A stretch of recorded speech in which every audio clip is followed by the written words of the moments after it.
package together, so we're ready to advertise here, and it's still going to be probably about 8 weeks before we want to think about doing that, but we're getting closer.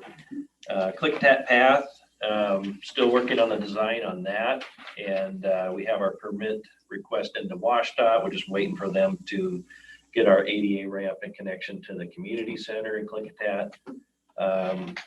The guys are also working on the courthouse parking lots, getting those ready for next spring construction after we move.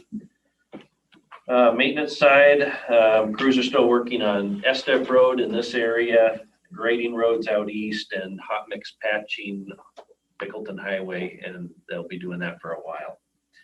West End, crews are sweeping the remaining chip seal roads so they can stripe them, and patching and hauling rock on Lyle Snowden Road.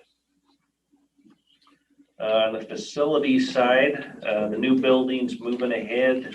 The electrician who is behind is actually working Saturdays and Sundays to catch up. So it's just much easier for them to work when things aren't all sealed up by the with the drop ceiling, and they have to move stuff around. So they're trying to catch up. Flooring has kind of got on hold. I think they're done with all the areas that aren't getting a lot of heavy foot traffic or work happening, and so the rest of that will wait till after the trades are mostly done. Finished carpentry, they're installing more solid surface countertops, and then the bathrooms are pretty much all put together, which is good. It's nice to see things that are getting completed. So then electricians are actually hanging lights in there now. So if you go over there, most of the first floor, there's lights, fixtures. We still don't have power. I was gonna say there's no power. Yeah, they're a week or two away from getting power. They have next Monday. Yeah, next Monday. Yeah. You know how it works. Yeah. Soon, but they've been signed off in the building by the electrical inspector, and so it's just a matter of getting the rest of the connections and the transformer set by PUD. So we're really close. Let's see, drywall. They're pretty much the only drywall finishing left, and they're really close is in the stairways. I think they tried to leave that for last because the walls get beat up pretty bad, since that's the only way to get up and down with ladders and materials and stuff. Let's see, mechanical, pretty much they're focusing on the boiler room. It's pretty much a work of art where each piece is unique and fitted in that room. So pretty interesting watching those guys connect everything up. Let's see, we are about 15 million has been paid to the contractor. And so we're between 85 and 90% finished paying for the building. The civil work, they did the curb and gutter last week. They're forming up the rest of the curb and gutter. They'll be doing sidewalks. They poured the last of the walls in the alley around the building, and they still have the gutter to go. We had an issue with the drainage, so the alley is just packed with utilities, and it's a challenge. So they had to shallow things up, but I still wanted to get some underground drainage relief, just because it's close to the building. All those roof drains on the other side drain into that valley gutter, and so they finally worked through the details, but they had to change and add another catch basin in our parking lot to shallow things up enough and weave their way through the utilities that are there. So that work will continue, but it slowed things down. We also, I think I mentioned that we ran into a catch basin that the city covered up. Didn't know they had. Yeah, didn't know they had. And so we worked around that, have a workaround until we do the parking lots next spring, and we'll fix that drainage. So it'll actually be better because we'll have less throwaway. So we'll get a credit from the work they're not doing, and then we'll just put it in correctly in the right location when we do our work. And still on schedule and budget. So those are two good things. And then we're still working on Annex 5 relocation, which will we'll start getting things ready after the fair start moving forward a little bit more. But we're still kind of held up because people are still in that building before we can relocate it. So let's see. And let's see, courthouse entry. Courthouse entry, east entry is open. South entry has been disassembled and they're going to reform. Are they forming now? We're trying to move it forward because the guy that runs the batch plant is going on vacation, so won't be able to get any concrete.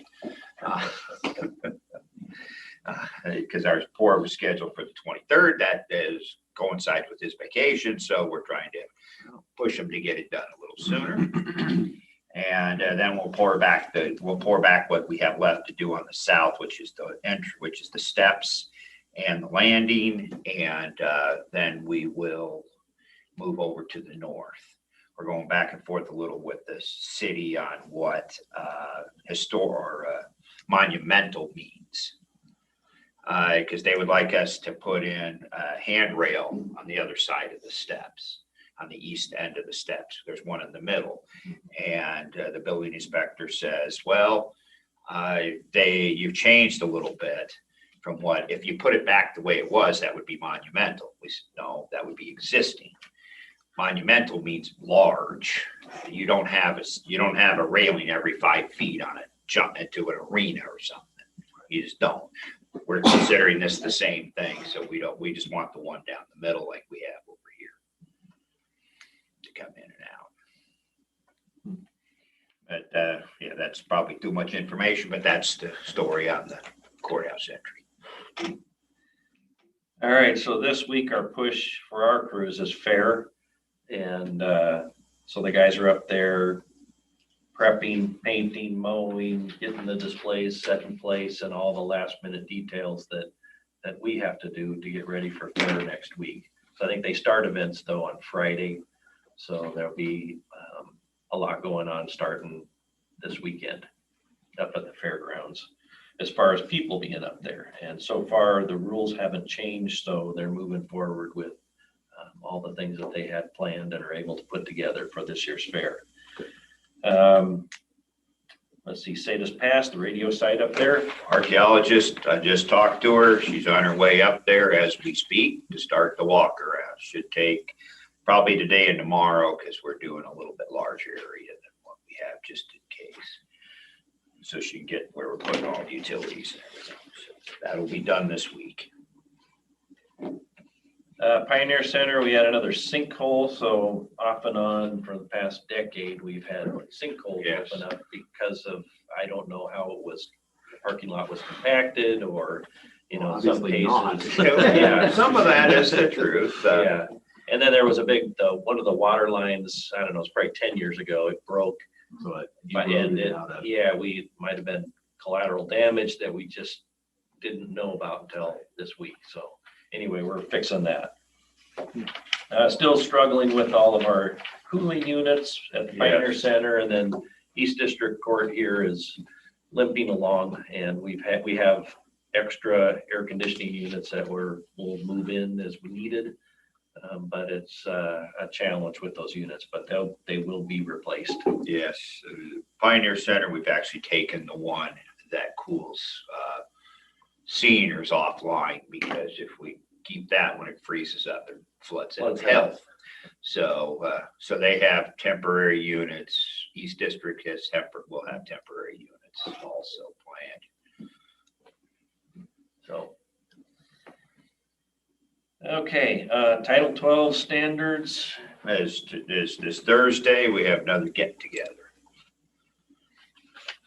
So that process is still moving I'll send you the forward. meeting link, Jake. And then Hood River Bridge, maybe a little bit more on that. So the discussion yesterday was talking about putting together some kind of a management team from the owner's perspective to oversee the design work that's occurring. And that's pretty typical. And because you just can't manage it. One person, Kevin, can't do that. And so that's what we did for the building. We formed a group within our own Public Works, that's our focus, Kenny and I and Angie, just because to oversee design and then as well as construction. And I think that's the idea that was brought up yesterday. And I think that's a great idea to manage this. You should have that because it's a big, complicated project and you need a group of people that can see that through. So I think that was a good idea. And that's it for our list of stuff, unless you have something else. No, I think that's it. Where are we at on lease negotiations for the Saves Pass site? And we want us to get our site picked out now. They want us to get as small a footprint as possible, which I can understand. So I said, okay, well, we got to get our archaeology survey done. And then we have to survey it. And then from there, we'll nail down our site, the exact location. The road is where the road's going to be. Right. I mean, that has been there. And so we'll work out some sort of easement, I think for the road, because we shouldn't have to lease that property from them. We're going to build a section of new road, and then we'll keep the footprint as small as we can, but still give the ability to grow and still have the ability that meets all Jeff's needs too. So it won't be real small. Once we get that out, then we'll sit down and hash through. Are there any trees growing around there in that spot up there? Or is it just bare and we don't ever expect trees to grow there? It's a southwest facing slope, so it's pretty tough environment for trees. The fire went through there, but a lot of it was already logged off. I don't think we're taking down, to be honest with you, I don't think we're taking down any trees. There's some trees above it but there's not much left. Further up that. Further up as you go way up towards the property line with the reservation, but we won't be up that high. Okay. Okay, anything else? That's all I got. So Pioneer Center, we had talked before about have we painted one side, that we were gonna paint a side each Yes. year? Yes, we painted. That's when We're we not had done the yet, lift. though. Yeah, we're not done. We have to finish. We got pressure washed, so we have one side we still have to finish this year. So we'll go back after the fair and paint that. Yeah. Okay. We'll keep chipping away at that. Yeah, that's what, yes, I was explaining that to my wife, which that's a good method. in the future. Yes, One yes. side a year. Same color. Same color. Same color. Yeah. Then it doesn't matter. And then I did have, I had contact from a gentleman in Murdoch yesterday that he's been working with WashDOT, or he has been attempting to work with WashDOT there's several folks down there are interested in having them lower the speed limit as it goes through Murdoch. And I believe that we talked about this like a year ago, that they were doing a study and that they are going to do something. Yeah, I don't know exactly what. It sounded like there's some safety improvements I can get with the traffic engineer. Okay, that would be curious because because I said I have some recollection that there was some, like we got some notice or something that they were going to be looking at where it goes through Murdoch, which it is. I mean, there has been quite a bit of buildup, and then their concern too is the folks making the left-hand turns across traffic to the south, where it's the same, because the speed limit's 55, I think, and there's been a lot of houses and stuff on the south side of the road there, and people are stopped waiting to turn and rear-enders. getting rear-ended in there. And he had said, he had eventually got to the right person at WashDOT, but he was just looking for some either information or help as far as because I explained and he understood that. So we don't have any jurisdiction. It's a state highway, but we could certainly express interest and support if that's what the community, and I don't know what WashDOT, because I said we have a process we go through when we're evaluating changing speed limits. I assume the They do state too. have a, right, and they will have to go through that Yeah. process. So, and I said, I know they're due, look at, you can only adjust people's behavior so much. Right. They just won't do it. Yeah. And so I think they try to do it incrementally, because I said Lyle has been through a couple, 3 where it got Yeah. slower, then they kind of retrained everybody, because now it's down to 30 miles an hour, which I'm still adapting to. As a, you know, I guess a legacy resident, it's like, I remember when it was right straight through, which was not smart. So, so yeah, if you can just find out whatever you can, if they're doing something, or, and if there's anything we can do to maybe help with that process. Then. Sure. Yeah, I think I have an email that has a description and some maps of what they were thinking, and I can forward that to you. Okay. And see follow up with them to Okay. see if there's a change or what their progress is. Okay, great. That's all I had. Okay. Thank you, gentlemen. Yeah, thank you.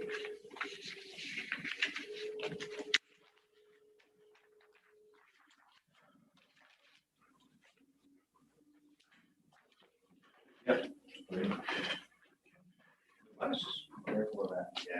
Yeah, be careful of that door. I know. Yeah, be careful of that door. Sometimes the door slams. Okay, all. Oh. Yes, I It want don't- lottery. I love sticky notes. Yeah, don't let it hit you on the way out.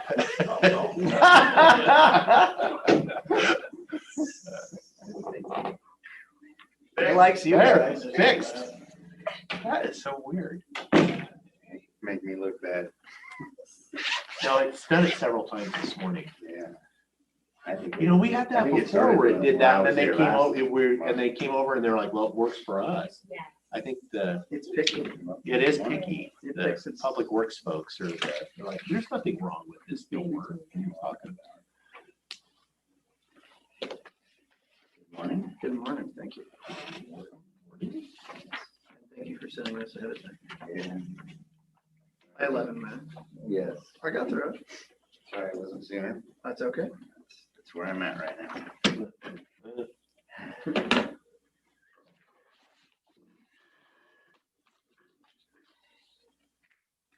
That's all right. That just reminds me of when I was in high school and you did the work. All you had to have your homework done was for first period. Because then in first period, you did the work for second period, and Oh, second no. you did for third. Oh, that's it. Not the way I want it to be. The first period on the bus. Yeah, you did first period on the bus. That's right. It's not the program I want. I know, I My know. mode is off. Yes, I got better. Normally. Glad you did. Yeah. Okay, good morning again. We'll get started here because there's lots, as you can see. First up, the consent agenda. Personnel authorization to advertise chief of operations position is item number 1. And made the decision that cannot sustain the current workload between my staff that's trying to share that for any longer. It's just chewing us up. So instead of wait to advertise and hire for that position until after we're done with the review process and make the final decisions and can update that position description, I've got to get somebody in there. What we've been doing for the last 3+ months, just not sustainable. Okay. So number 2 on your consent agenda is contract between Geocom and KC BoCC. Any questions about any of that? Good to me. Excellent, thank you. Public safety radio system. It is at this moment functioning normally. There's been issues throughout the last month since I was here, 5 weeks. Most significant are a page channel reception issue for the Dallasport area, which mostly affected the EMS district ambulance station in Dallasport and that crew. They were the first to report it, and then as well as the High Prairie Fire District reported.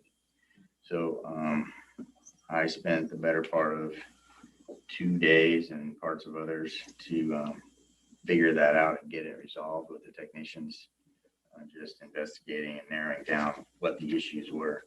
But I'm happy to report that as one of the few issues that actually have over the last 6.5 years affected the user service of the system, we were able to find what was wrong with it and get it fixed. And that was, as Dallasport ambulance crews are reporting, it's better than it's ever been.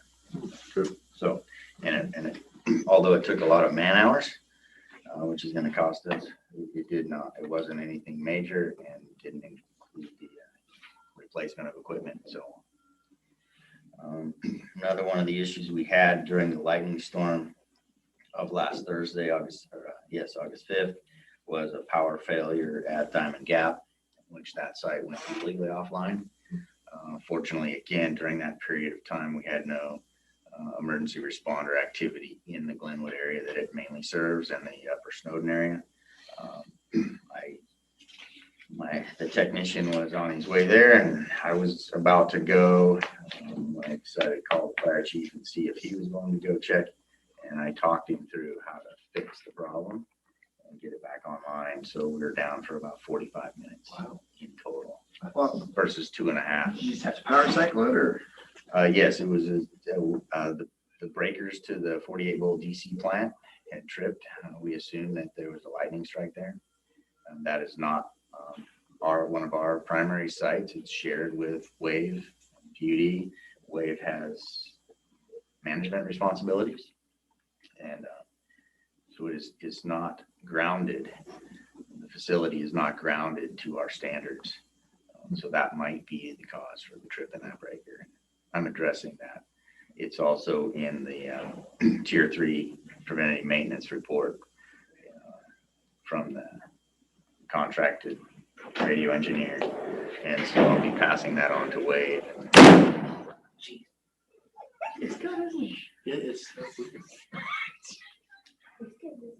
I'm glad it's one of me, just me. So anyway, I think that's safety glass. I've already engaged Wave about that and a couple other issues at that site. And then moving on to the maintenance side, the flat top security fence does definitely need considerable repairs. I'm trying to find the time to engage either Jeff or Gordy in Public Works to see if they're willing to provide me with some support to figure out what we need to put out for bids and the contracting process and project management. It's going to be more of a repair than ever before, and I have less time to deal with it, but it is. Is there even any point in getting it done since the snow is going to be here in another? Well, that's what we did the last winter. I guess it's been 2 winters now, and it's getting worse and worse. And my intent for this year, until things went sideways, was to get a different type of fencing in place, something that would withstand the abuse that it obviously takes. So, like I said, hopefully, if I engage Public Works, we can at least get started on that process to gauge what that might be and get bids and so on for our alternatives. And then, yeah, if we don't get to building on it this year, like I said, it would not be my intention to rebuild what's there anytime this year and expect it to last through this winter. Again, that would be a waste of county funds. What is the current fence? It's just a chain link fence. Security fence, yeah.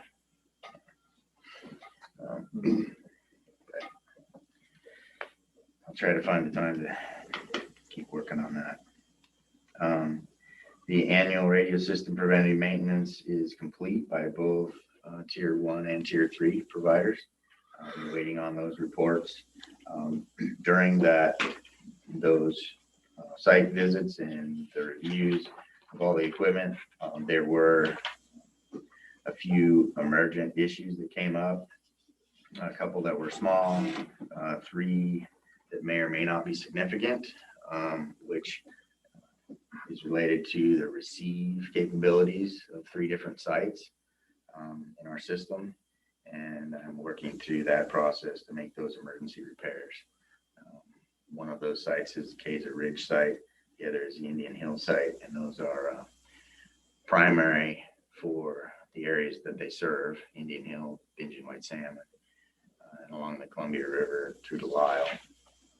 So if they're not receiving well, then that in fact affects dispatch's ability to hear field users and so on.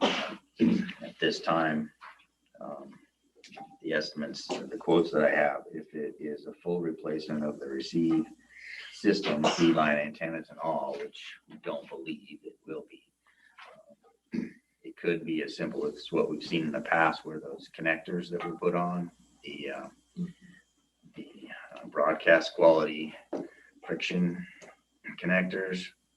If that's all it is, it won't be a significant cost, except for it takes a mobilization of the tower crew. Right. So you're into it for at least $1,500 just for that. If it does include a full replacement of coax and antenna and so on, it's more like in the neighborhood of $8,400 per site. So working on that. And I think that's all of note. If you have any questions, just let me know, because I'm going to try and get through this as quickly as possible so we can get to the end. The Department Operations and Maintenance Funding Stability Project, we've had some time to look into that some more. I met with finance manager and the treasurer last week to discuss that, and looking into those options. So I'm encouraged to have their help on that and their support. So thank you for that. Did outline some options and pros and cons, and there's more data to be collected on what each one of those options would actually mean for the sustainable revenue of the department.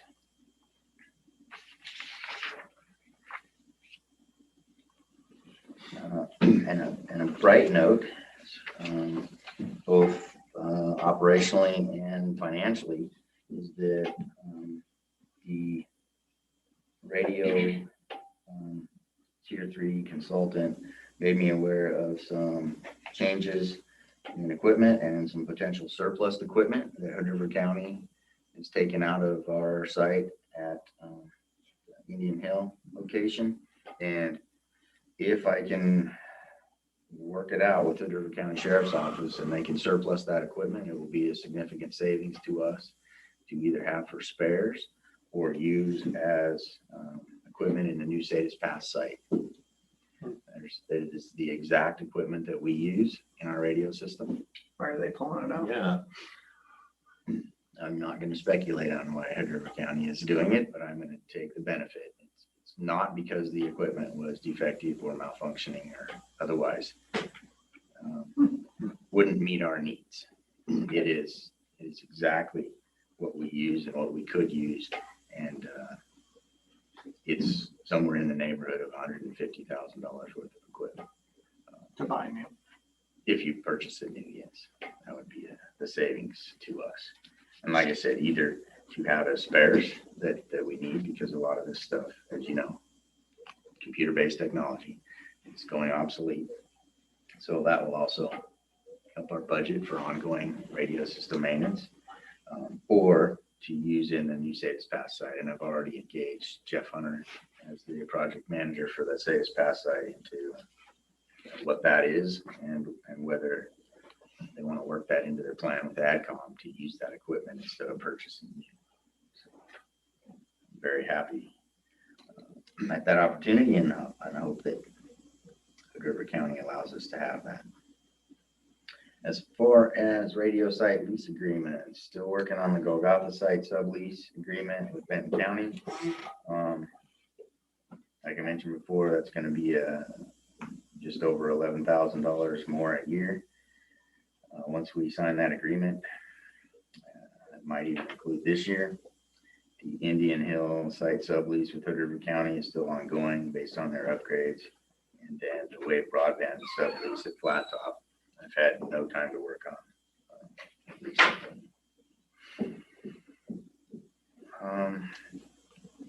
The project, Klickitat Fire Station, like I mentioned before, went very well. There's still some punch list items, including alarming and remote start capabilities of the generator there, which is important to us, so that we don't have to make those long trips and pay the technicians to mobilize when something just doesn't act quite right.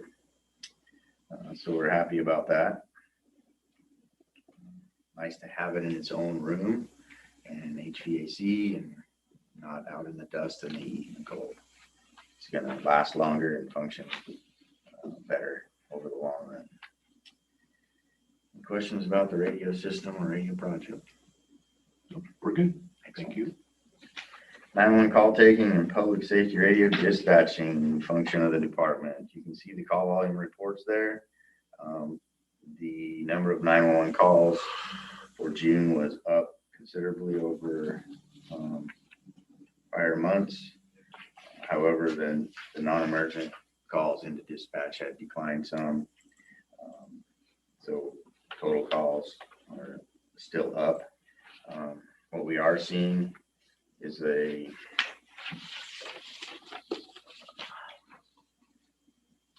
how do I put this? A greater number of higher level of calls, more emergent calls, more calls that are of a serious nature. Things are ramping up out there in our county for some reason. I'm not going to speculate at the reasons why, but there's more serious calls that take more time and add more stress to the system to deal with. I'll get into some of that in more detail in a minute. Staffing, we have one communications officer is still in training. If everything goes well, she should be out of training, released to be full-time partner by the end of this month or sooner. I have one full-time communications officer that has resigned effective August 23rd to take another job that is outside of the shift work, weekends, holidays, all that good stuff, to the benefit of her family. She was very gracious in her resignation letter, saying that she appreciated her time here and being on the team, but this is what's best for her family. How long has she been here? She started with us, you're gonna hurt me now, as a casual communications officer. She worked both part-time with Klickitat, intertribal dispatch in the river, and us for a couple of years. Then took a full-time position with us. I'd hate to say for how long. Then for family reasons went back to casual, and recently came back to full-time.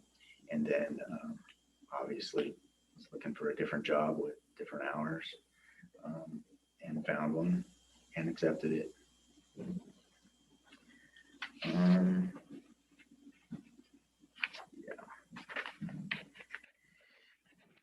And we have, I couldn't remember if I reported to you before or not, but one full-time communications officer is retiring at the end of December. So in all of this hiring process, because we have one casual position open currently, so now we're with your, I don't think we need it, but I left it on the list for rule approval to post for a full-time communications officer again. We just had that open and changed it, so I reopened that. But if things worked out, we can go through that whole vetting process and interview process for both casual and full-time at the same time. And hopefully, if things work out and budgets are amenable, hire and get some more than 2 people into training, 2 or 3 people into training. so that we can be prepared for the open hole in January from that retirement. So along with KC and Rob, looking into those options as to how we can manage that. Our intern, well, I guess I should back up. Do verbal approval? Yeah. Okay, thanks. Do what you need to do. All right. Intern doing very well and is of a great benefit. Had multiple people in my department come and say how good of a job she's doing, and everything she's doing is spot on. So thank you for that opportunity, because that's on your budget. But it is, especially right now, very helpful. And, allowing us to get some things done on the paperwork side that otherwise wouldn't be getting done. Training and operations for 911 dispatch. Security project, camera repair project's been completed. The 911 grant was executed, and it's about $5,500 less than the last grant cycle.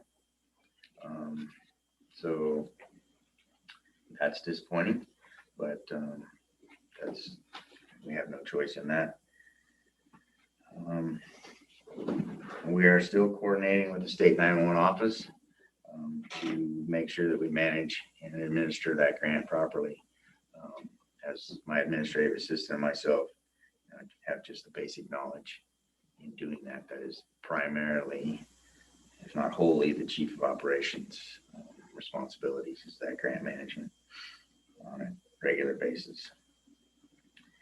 The new state legislation regarding how law enforcement handles mentally ill and other issues is affecting the communications officers. They've let me know that in no uncertain terms. We had a team meeting last week, and I'm working with law enforcement heads, and I'm going to have to work with mental health to figure out how we navigate this new circumstance we find ourselves in. But law enforcement is limited in what they can do. Mental health is limited in what they can or are willing to do.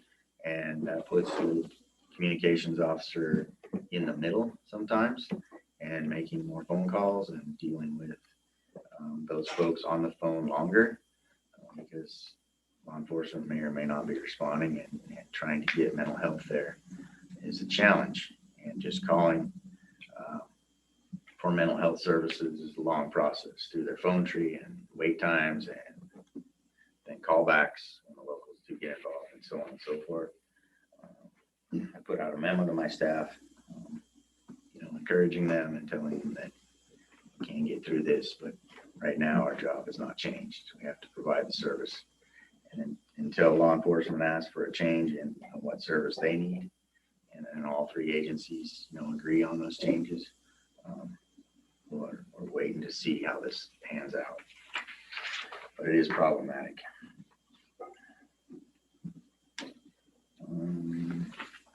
Mass casualty plan, ATAB 6 that I mentioned in the past, that the committee approved that plan out of committee, took it back to the regular board of ATAB, and the full plan is pending release by them and then approval by PSAPs, dispatch centers, and all the responders involved and the hospitals.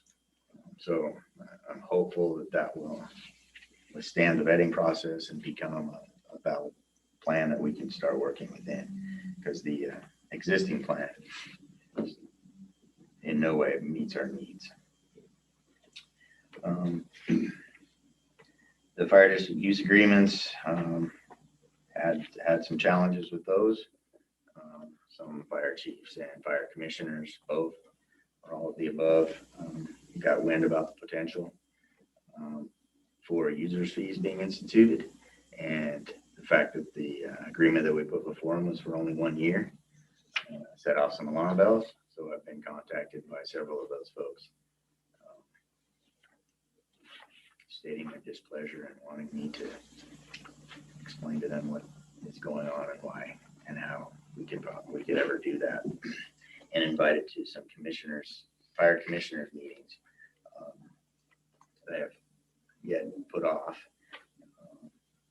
can have further discussions. But some of those fire districts are withholding signing those agreements until they feel more comfortable with it, even though those agreements don't affect user fees. There's no user fees in them at all, but Right. So that's where I'm at. And I'll continue to work through that, and those fire commissioners continue to ask for me to come to their meetings. I will probably invite whichever one of you is represented in that fire district, because that's your level of decision, not mine. And I wouldn't want to speak for you on this issue when those questions are asked. Okay. Any questions about any of the 911 dispatch function? Nope. Okay. Emergency management program. As you are well aware, but I'll state it for the record, the EOC has been demobilized and returned to level 3 monitoring status last month, in July. The county and all 3 cities have rescinded their declarations of emergency for the COVID response. And the wildfires, there's lots I can tell you about that. The Champion Fire in White Salmon demonstrated, the level of risk that all of our communities are at. 7.1 acres inside the city limits, had the potential to be devastating, thanks to our local, volunteer firefighters and collaborations with DNR and so on. We didn't lose any homes. I facilitated level 1 and level 3 notifications per the sheriff's office instructions, and that worked out. The Lyle Hill fire was another significant fire. There were multiple other wildfires across the county. I won't list, but if you have any questions, I will give you the information that I can. The next most significant event was the lightning storm of last week, Thursday the 5th. There were 11 confirmed wildfire starts due to lightning that afternoon and evening, and 6+ smoke investigations that we could track, that we documented, because we had firefighters going in every which direction, all the way from High Prairie to Roosevelt and Alderdale and Pickleton. The largest of those fires on that day turned out to be the Pine Creek fire above Pickleton. It's 200+ acres, and it started on the reservation and came across the county line, and we had a trigger point of the ridge, because if it had got into the Pine Creek drainage, that heavily wooded drainage leads right into the town of Pickleton. And with the prevailing winds and the winds of that day, had the firefighters not been able to stop it with some air support from DNR, it could have been devastating. So we're very thankful that did not develop in that way. And like I said before, that storm also produced some issues with the radio system and power issues. Everything held except for the Diamond Campsite, which had that 45-minute service outage due to the power interruption. The National Interagency Fire Center potential outlook is above normal for potential wildfire starts going through the month of August and September, and a below normal chance for precipitation. All the negative indicators for a continued potentially active and aggressive fire season until we get into October. So, and we may see, and I'll work with the fire chiefs as always, some requests, and I might recommend myself, even if they don't, for extensions of the current burn bans, the county outdoor ban on burning, which all are set to expire at the end of September now. But I would expect that we can maybe go into October with that. So just a heads up there. I think I'm gonna go into that. There is a project for rural communities and evacuation plans and all kinds of stuff related to wildfires, what they've learned over the last several years out of the wildfires that have taken whole communities. So making sure I pay attention to that because Dave, I think you can remember, was it last year, the year before, came out with a list of most vulnerable rural communities in It was in 2 years Washington. ago, and we, for wildfire destruction. And I believe we have 5 of our communities on that list, you know, so something to keep track of and make sure that we can take advantage of any of the newest data to help us be prepared for that and react to it when and if it does happen. Skip down to program grants. Not much change in those except for a few. The 21 EMPG phase 2 application was submitted on July 30th. Was finally able to get that done after an extension. The 21 SHUSH phase 2 application is due on August 20th. I'm struggling to get a look at that workbook. And we're still waiting on FEMA and the state for the hazard mitigation grant program. I'm trying to close that thing out. That's now been like a 4.5-year project. But they, like lots of others, having staffing issues, and a new guy came on board, and so he's taking some more time to work on that. I'm very happy to say that we've hired a new emergency management program coordinator. If you weren't aware, the one that I hired back in late April, early May, resigned. His wife got a job offer in Idaho, which was very attractive, and so they're moving away. So we acted really quickly, reposted that position, and got a new hire. Monday of last week was his first day, and I'll bring him by to see you sometime in the future. Is there any questions? Oh, I did want to mention on the 20 State Homeland Security grant. We've been told that that grant, and because of those national priority area projects that are competitive that I mentioned to you, maybe the last time or time before when I was here, we've determined that that's going to be about a $20,000 decrease in that grant. Because of the way that FEMA is now structuring it and making it competitive. All right. And I wanted to make sure that you saw my email, and for anybody that's listening, I know lots of people listen on Zoom now, but that the weekend closures of the Dallas Bridge beginning the weekend after Labor Day, significant impacts. If you read that, they mentioned that they worked with first responders, worked with me directly for the Klickitat County side of the river, and getting permission to cross the bridge, or excuse me, cross the top of the dam, the Dallas Dam, when the bridge is closed. That's a necessity, especially for our EMS personnel, to get people to MCMC without using lifeline.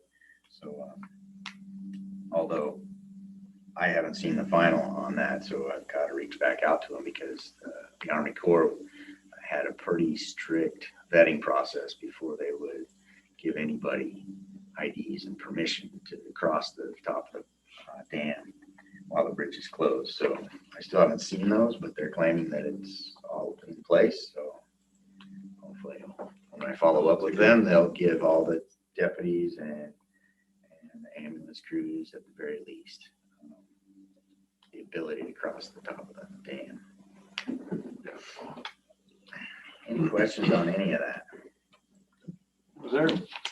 Okay, now I'd like to give you an update on the department structure review panel's work to date. As you know, the Department of Emergency Management Structure Review Panel is made up of myself, HR Director, the HR Manager, the Emergency Management Union Shop Steward, and one other communications officer. as well as the local union president and the regional union representative. We've met multiple times over the last 2 plus or minus months. We're scheduled to meet again on Thursday, this Thursday the 12th, and finalize some things for the information and presentation we're going to provide.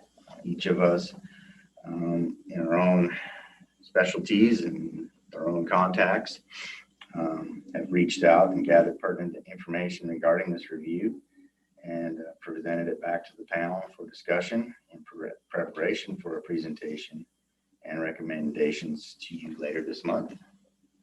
And the information gathered and our discussions have led us to agree that what is needed is a holistic approach to the department's structure and staffing changes to set the department up for long-term success in our mission to provide services to all law enforcement, EMS, fire, and other users across the county, as well as provide for the public safety of our residents and visitors.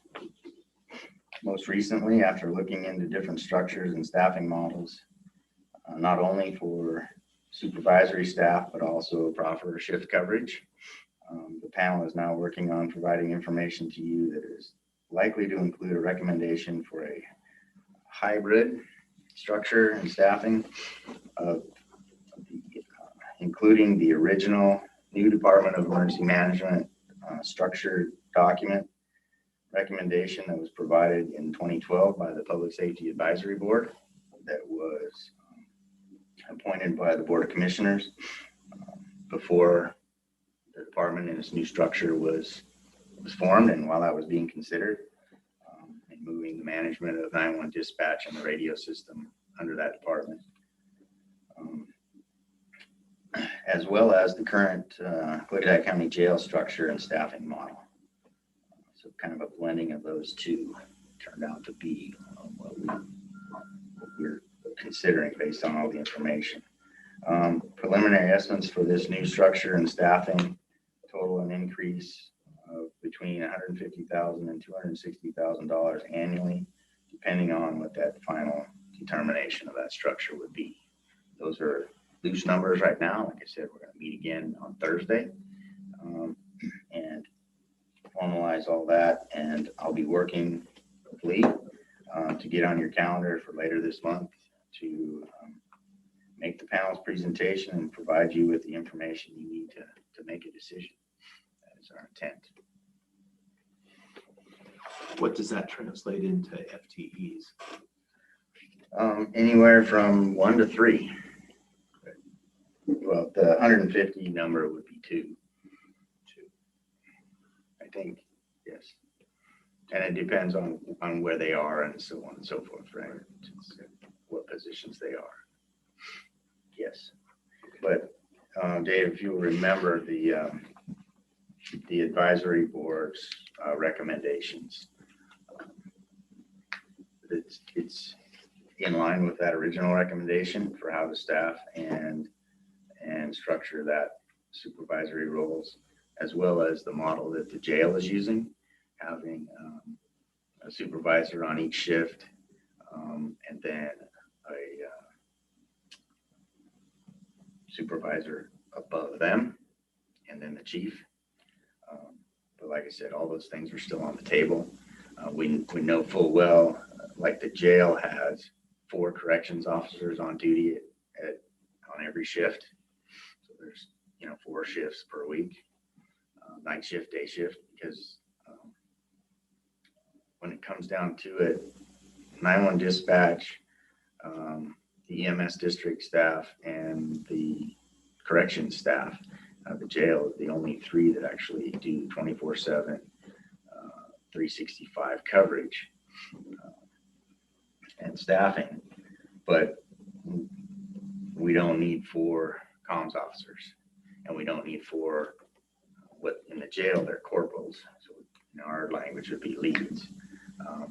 We believe we can do that and properly manage that with 2 leads, which span the day shift and night shift on each of the 2 schedules that rotate through the week.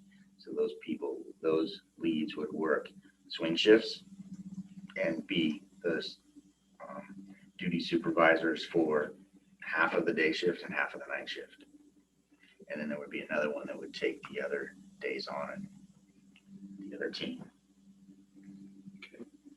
So it would be half of the supervisory staff at the jail has in their model, but that's having 2 comms officers on the floor at all times instead of needing 3 or 4 like the jail needs. Okay. In which, 2 comms officers on, like I said, with the increased complexity of the calls and so on, is still getting to be a challenge. We've had our communications officer in training on for the last 2 days and prior in training at the end phase of her training. She's handling all the calls with her trainer, watching over her, and oftentimes they've been overwhelmed to the point where the 3 of them had to all be working full tilt, and then the current lead step in, and we've had 4 people on the floor several times in the last 2 months. A combination of, domestic violence, mental health, wildfires, and so on. So, Okay. like I said, all that's in. Well, I will wait till we Yes. get the recommendation. Okay. Any other questions? Anything to add? Good. Gentle reminder to the commissioners and full info to the watching department heads. This process started before the directive on the budget cuts. So it's not lost on us that potentially looking at 1 to 3 new positions and the funding to go with it at a time when other departments and Jeff's department funds for that matter are looking at reductions. So, but this process started a couple of months ago or more. So Yes. Now I regret that I didn't do it 6 years ago. I tried my best to make do with what I had, and it's not working. Anything else? Anything at all? from- No, just another simple thing to fix. I'm So sorry, that's sir. all we get. I'll just give you all the information Yeah. that you need and not be jealous with your position. Yeah. I hate to be the bearer of.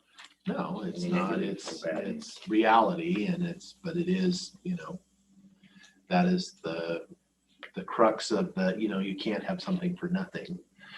Things have to be paid for, and there's multiple ways of doing it. So. And as I mentioned earlier in the report, we're working on all those possibilities for sustainable funding. Thank you, sir. Thank you.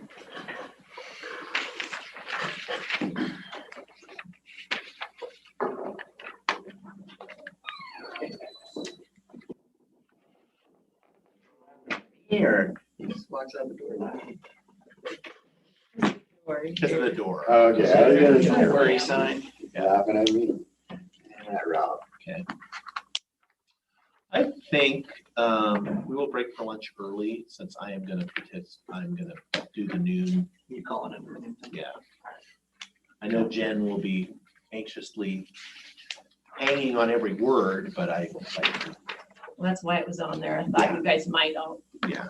want to do that. So we'll go ahead and break for lunch early. So that Hey, that's one good thing I was able to give you. you were. You gave us an extra half hour back. So Wrapped it right I up. thought, oh, I'm gonna have to. I'll need lunch. Yeah. Good. Not really, they're gonna go.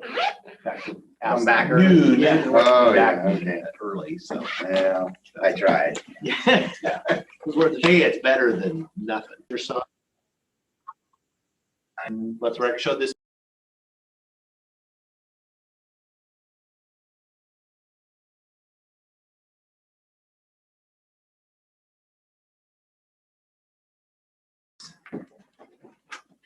I pledge allegiance to the flag of the United States of America and to the republic for which it stands, one nation, under God, indivisible, with liberty and justice for all.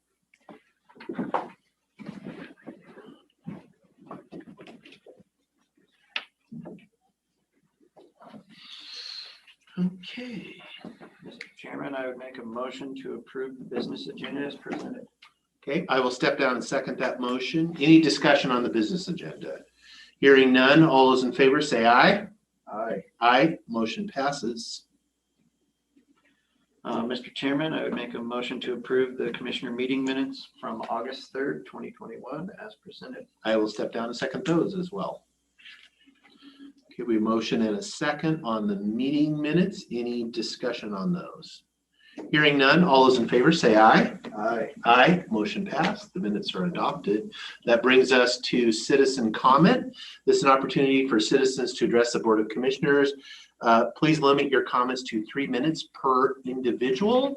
And as we do have folks in chambers and on Zoom, we will go back and forth. And so I'll start first in chambers. And so if there's somebody here, go ahead and come forward, give us your name, and what community you're from. I'm Goldendale, and I'm Cynthia Arnett, A-R-N-E-T-T. And I'm here only because I didn't realize that there had been a previous meeting regarding the hotel leasing and rapid rehousing opportunity. And there's no notes out yet, so I wasn't able to read that, which probably may have answered a lot of my questions. So my questions are, it was a kind of a shock to me to see that. I understand I've been in this rehousing opportunity. So this sounds like something that's new and different in the community versus I know that we have vouchers, programs and stuff like that for people who are homeless, who need help. So how is this different is my question. I don't know. We're actually going to be discussing that a little bit later. It was on the, I wasn't here last week. Okay. So then I missed that, but I did get the briefing. We do have programs that are being administered now. We have that Right. option. I believe that's, we're going to have to discuss whether we would administer it or if we would just pass it through to WAGAP is the current organization that is administering basically programs like this. So they would be the like funding source. They would be getting the money from the government and then they would be operating the programs.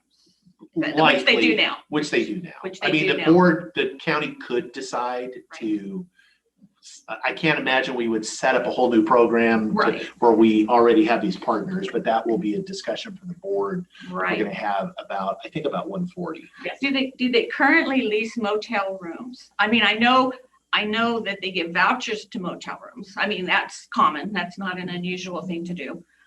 But actual leasing, I know they're doing this like in Texas. So you got to realize my concern. They're doing it in Texas. They're doing it in some other states because of the mass amount of illegal aliens crossing the border. They're having to put them up. So that's what my concern really is, if you get right down to it. So are we opening up like about 40 different rooms and leasing out one whole motel? Not to my knowledge, I don't believe that activity has ever occurred in Klickitat County. I think they're a voucher Right. for a night or whatever. Right. But again, WAGAP would be And the one. the program has rules and regulations that was part of the packet. You can go on the county website and look at the packet and it gives you a link to the rules and the regulations. Okay. for What the are eligible program. uses? And then if you haven't seen the minutes, because it takes us a while before we approve Right. it, all of our meetings are being recorded and you can go on the county website and you can, forward to that area where it was on the agenda and watch the entire discussion. Yeah, Victor just found that today, but his New Year minutes weren't from last week, so we didn't get to go there. But I can find that information online. So that's excellent. And what's the? I'm sorry, ma'am. Your 3 minutes have expired. Oh, okay. So I think that's pretty much. But if you stick around at 140, this is going to be the topic. Yeah, that's what I plan to do, and I'm Okay. sure I'll learn a lot from that. Okay, thank you. We are still in citizen comment. I will now go, if there's somebody online, so on the Zoom meeting that wishes to make public comment, please raise your hand or unmute yourself, get our attention.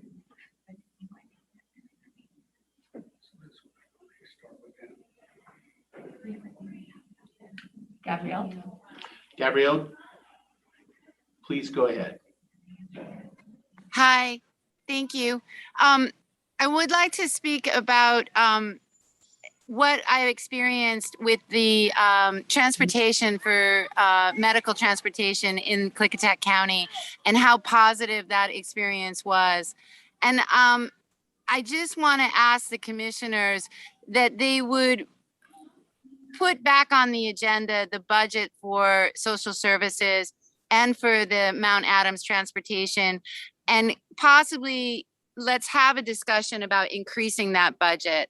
I feel that it is important for the commissioners to understand just how much of a resource the Senior Citizens Center is, and how much of a resource that transportation, medical, getting to appointments, getting shopping in, all of those things that add up as services that are rendered to individuals in double digits in the county monthly. And I feel that that budget is insufficient and should be reconsidered and increased.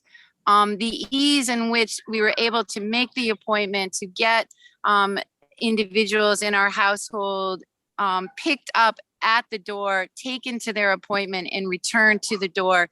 That amount of for a community and for family members to have that taken care of takes a tremendous amount of stress off. And I feel that we as a county need to honor those that have come before us, our elderly in the community, and to honor them with a budget that reflects our values and allows for that service to be increased. So thank you for your time, and I appreciate that. Thank you, Ms. Gilbert.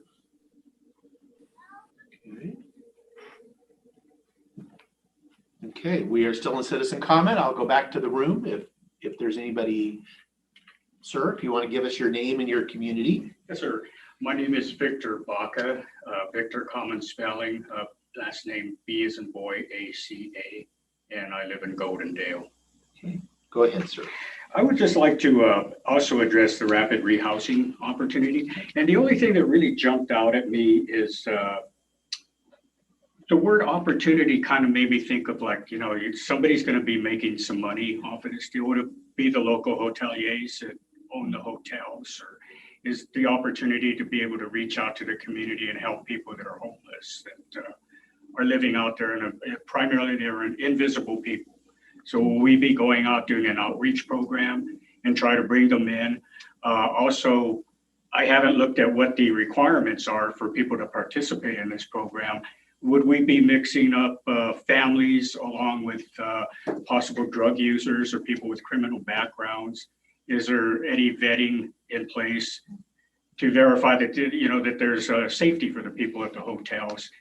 And again, I would just like to ask if they're renting out the entire block of rooms in a hotel, or is it specified rooms? I know some of the hotels have rooms for, like, say, an astronomy group comes in and wants to visit the telescope, and they've got 7 or 8 people and they can accommodate that, since we're talking about families as well.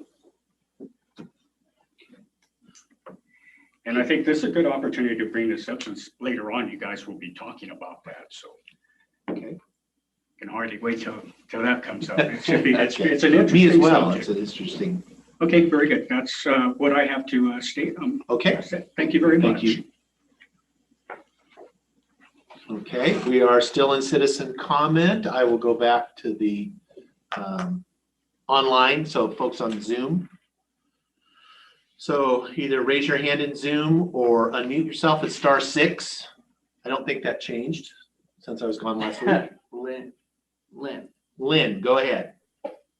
Hi, this is Lynn Mason in White Salmon. Thank you for letting me speak today. I just wanted to talk about the time we have for the public comments. And it's been really lovely having 7 minutes to speak. But I've noticed in the last few weeks, it's gone from 7 minutes to 5 minutes, now 3 minutes. And I realized that there are times where there has been a lot of people showing up, and now we have people in person speaking as well. But I've also been at meetings where we've sat and watched the clock time out for 15 minutes while nobody spoke. I'm wondering, you know, I'm kind of uncomfortable with reducing public comment time because that's very important. And I feel like that's the voice of the people that you're hearing. So reducing their time reduces our input in our county government. But I'm wondering if I'm not sure what the rationale behind it is. Maybe you could explain it, but I'm wondering if rather than continually going down and kind of staying at 3 minutes, there can be some flexibility to that according to who shows up that day. I mean, I just really like to make sure that people have their maximum amount of time they can to speak. Thank you for your time. Okay, and I'll respond to that, Ms. Mason. There was, and as far as I know, I believe we went from 7 minutes to 3 minutes, didn't go through with 5 minutes. We had discussed that. And I think our reduction was really around the ability of, there was, when we were at 7 minutes, we had many times where there was a lot more people that wanted to speak and they didn't have an opportunity because we ran out of time. And so we were trying to get better, actually more voices that we could hear from. I do worry sometimes though that we do have times when we don't have that many people that want to provide public comment, and we are kind of open, and I'm open to have a discussion with the board as far as when we are in those circumstances that we would allow. We don't really know that until after we've done it. Allow people to, maybe have a second comment period if time allows. But I too think it's really important for people to have access to the board. The problem is when we when we're doing 7 minutes, quite often that's only 3 people that we can actually listen to. And if there's 10 people that want to talk to us, that doesn't seem fair. So I'm open to us trying to find some balance where we get the maximum amount of access for folks. Okay, and with that, I will go. We are still in public comment, and I don't have any more folks. Actually, that's not true. I just had some folks if they were, but I will go. If there's anybody in Zoom that wishes to comment to the board. 0088. 0088, sorry, that was my own timer. Go ahead. Please identify yourself. Rochelle Dimmick, 55 Pepper Hill Road. All right. Welcome back. Last week, we were attending the Cypress Creek Renewables meeting, and I implied that the CUP would require EIS, and this made residents believe that they weren't using the SBEC process. And it was also noted that they met with our planning last week, and so we were just hoping to maybe better clarify, maybe if they had discussed what their plans were, if they were going through SBEC, or if they were indeed going to go through the CUP process. I'm just trying to stay informed and active by participating in the SBEC process, if that's what they're going through. How do residents become aware of the SBEC public hearings? Are they going to be using the same processes that the county would be using as far as going to the Sentinel and then the county website? Also, it's disclosed that, I just want to know what process they're planning on using, if you do know. And in the SBEC, it says that the council cooperates with our county. And who are we supposed to use as a point of contact to direct our questions to? There was some scrutiny about too many public records requests, or maybe bothering our planning department too much, and it was maybe taken away from other important projects. We just want to be respectful in that matter. And there was a preliminary potential site study that's involved with that. And we noticed that several residents were not on their site map that they presented to the public last week. And we just want to know how residents that do have property, how they can be represented on that map so that we can be part of that preliminary study. Are you still there? Yes. I'm taking notes. I'm trying to make everything happen in 3 minutes. Okay. Also brought to our attention that there's a need for a child care facility site. Is that correct? Could you say that again? I didn't hear that. And then off the subject a little bit, there was a child care facility site that needed to be worked out. Is that what the issue is, with finding daycare for residents here in Klickitat County? Am I under the right assumption that they just don't have a facility site? Daycare facility site. Okay. Yeah. Is that for the workers? She said. No, Well, I on do know another that childcare is an issue in our county, and I was just wondering why there was such a barrier there. Is it because there's no facility site for that project? Because it seemed like they had some funding or grants set aside for that, but maybe like what's the barrier there? Like how can residents know what and how they can help? Okay, we could actually get you there. We spent, or I'll wait till the end. I don't want to use your time. Go ahead. I'll answer that. Oh, many of us might have some land to donate, especially if they're going to be surrounded by 2-acre lithium-ion batteries. We might have some, since it's safe to be there, maybe they might want to consider putting their child care facility there. Okay, your time has elapsed. I will quickly try. As far as on the daycare issue, that's a huge issue in Klickitat County, access to daycare. We did spend the last year. There was a work group with a study which they just released the information. Well, not just, a couple months ago. I can certainly send that to you. It kind of outlines what the barriers, what they're assuming, why there's no access to daycare in Klickitat County. And so we can definitely do that. I'm going to defer on your other questions as far as on the FSEC process and then the site map as far as that. I will get back to you. So I'm going to go now. Thank you for your comments. I'm going to go in the room. We are in citizen comment right now. This is an opportunity to address the board. I'm going back and forth. We had 2 new folks come in. Did you wish to address the board? No. Okay, I will go back to the Zoom folks then. If there is anybody that wishes to address the board, please mute yourself. And Ms. Dimick, you're still open. Fine. And someone else. I would like to comment. Oh, go ahead. Please have your name. 096. My name is Lisa Evans from White Salmon. Okay, go ahead, Miss Evans. Good afternoon, commissioners. I just wanted to update and correct myself from a comment that I made last week regarding the school boards and mask mandates. It was my understanding that school boards had broad discretionary power over what happened in their school district. And after I stated that, Commissioner Anderson was able to forward me an email that came down from Superintendent Reichdahl and Governor Inslee, stating actually that the school boards were not allowed to disobey, and that is a quote, and that they would pull all state and federal funding for any school district that does not enforce the mask mandate. So I wanted to correct myself on that, but indeed the school boards do not at this time have the choice on whether or not children can be masked. Obviously, a lot of parents are making tough decisions right now about educating their children, and it's super unfortunate that this power is being taken away from the school boards. My concern, a lot of the other parents' concerns, is if the state's going to do this with masks, are they next going to do it on vaccinations? And then, it just seems like sort of unlimited power that's being forced on us by the state right now. So I have called a lawyer that specializes in this type of litigation. He has essentially said, as parents, we don't have much power.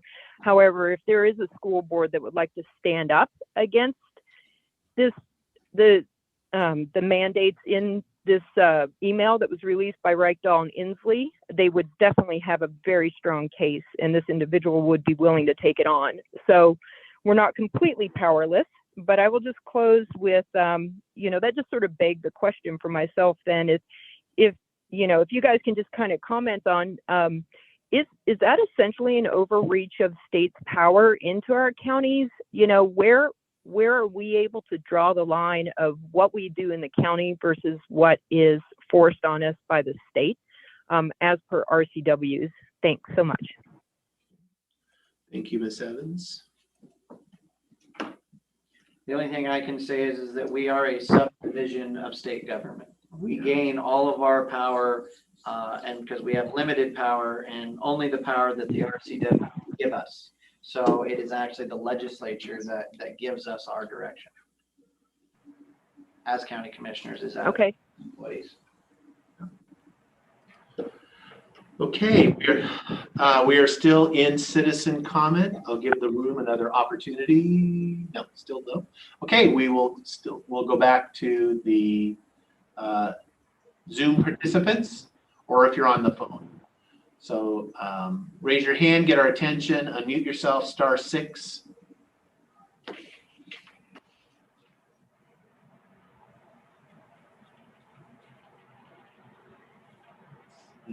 Looks like Sherry is unmuted. Okay. Sherry, are you unmuted? Go ahead. Yes, I am. Thank you. Good afternoon, commissioners. Thank you for the opportunity to let the people's voices be heard. And I do hope if you have remaining time that you do let people continue to speak if they've already spoken once. So with that said, I would like to ask a yes or a quick question. Have either one of you viewed the video of the Under Canvas SEPA appeal hearing? I have not. Nor have I. Okay, thank you very much. I would suggest, since you are our commissioners, that you view this video. And I have a lot of concerns as a citizen, as I've been tracing and watching this project of Under Canvas, as it directly affects my community and the safety and the general welfare of all of us in the neighborhood.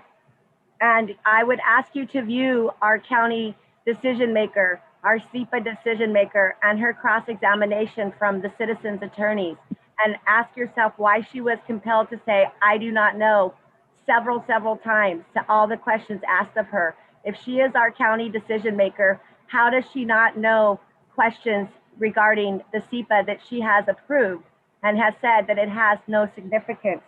One of the main topics was the road, and our public works, it appears to me through his lay witness cross-examination, he had quite a cozy relationship with Under Canvas, and along with our local fire district, they have quite a cozy relationship that goes far beyond processing a professional application.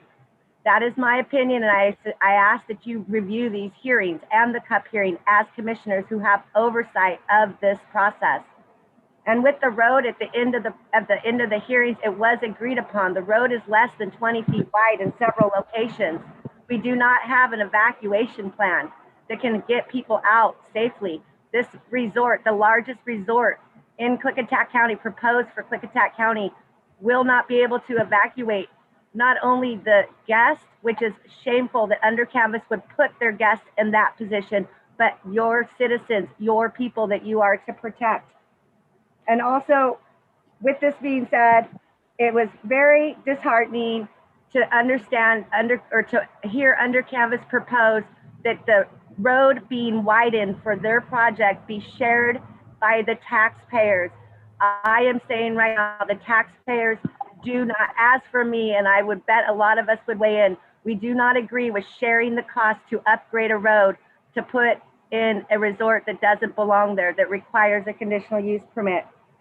So with all that said, I hope that as you are our commissioners and you have complete oversight of the county planning and the SEPA process that we are assured of is a safe process, is a good process, that you review these hearings and you ask yourself, how much did your county know? How much did your SEPA decision maker know? How much does your public works department know? How much does the local fire district know about this project? Because it is quite embarrassing that nobody knew anything, but yet the largest resort proposed was approved. Ms. Musquet, your time has elapsed. Okay, please watch. Okay, thank you for that comment. We are still in citizen comment, so I'll give an opportunity for folks. Hello? Go ahead. Oh, we have 2-0. Yeah, this is Delmer Eldred, Golden Dale, Washington. And, what Sherry just said is needs to be looked at very strong. And Under Canvas basically is party time for apartment dwellers in Portland and Vancouver. The thing's a gold mine, because that's what's those people are coming to have a good time on the weekends at the expense of the people that are residents there. And another thing I would like to add is that you people, you commissioners, these issues and concerns are not going away. And this duck and hide philosophy that you guys have, that if you just don't answer anything or don't commit to a town hall meeting where people can come and ask you why you have made decisions that you've had, made the statements that you've had, is not going away. The best thing there is to do is to get a town hall meeting together and put out what your philosophy is, why you do what you do, and then every month you have a town hall meeting. If you can't answer the questions this month, next month you give the answers. But this is going to have to come to light, because it's not going away. And every time you guys dodge it, it builds more questions of why. So anyway, I just think that it's time for you guys to face up to the public and find out, let them know why if you're committed to the things that you're doing, why you are. And as solar, it's, when you look at solar, you look at the amount of solar waste that is being accumulated constantly every day. California is looking for ways to export panels because there's no place to put them. Arlington has panels and they have no idea what to do, and they're getting more every day, and they're just storing them, trying to figure out what they're going to do with them.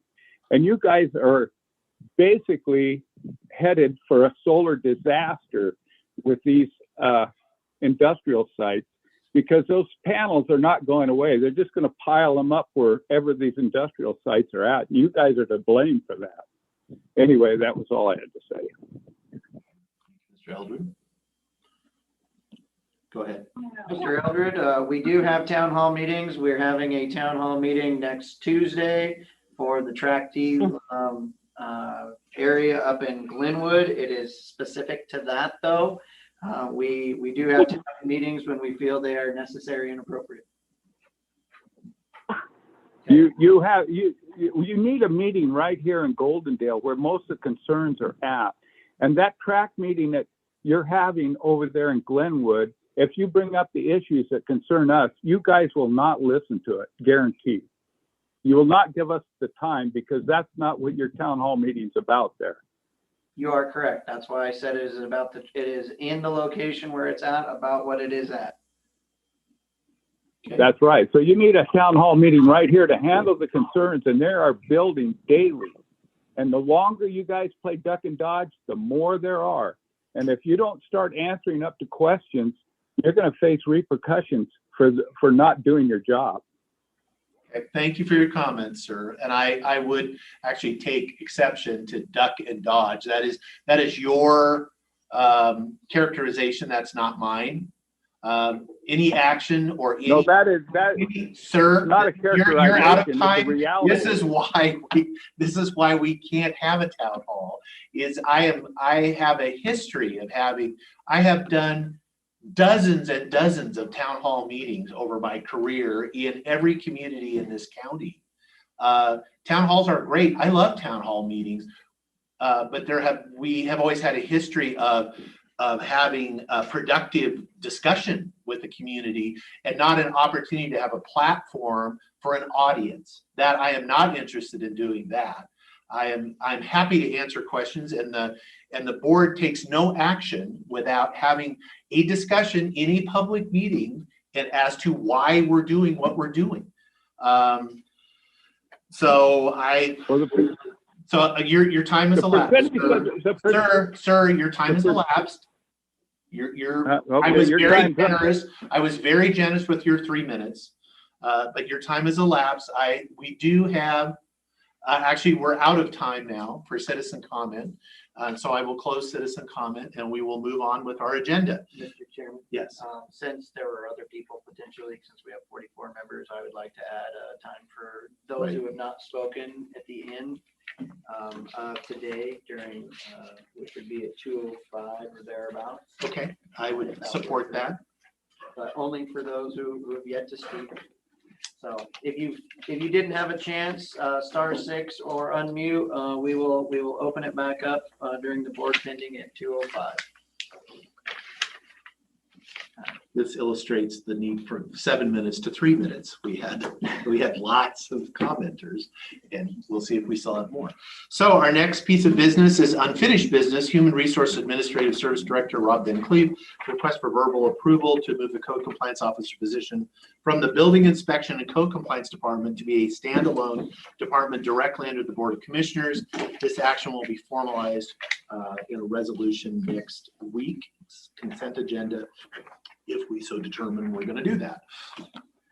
Good afternoon, Commissioners. So I've just given you a draft of the new revised Code Compliance Officer job description that was sent out last week. This has the changes proposed by Commissioner Anderson, as well as the change proposed by Commissioner Christopher. This is the first time in a public setting all three commissioners now are seeing the changes proposed by other commissioners. What did Commissioner? So Commissioner Christopher's concern was that the way it read was that it required a 4-year degree. And so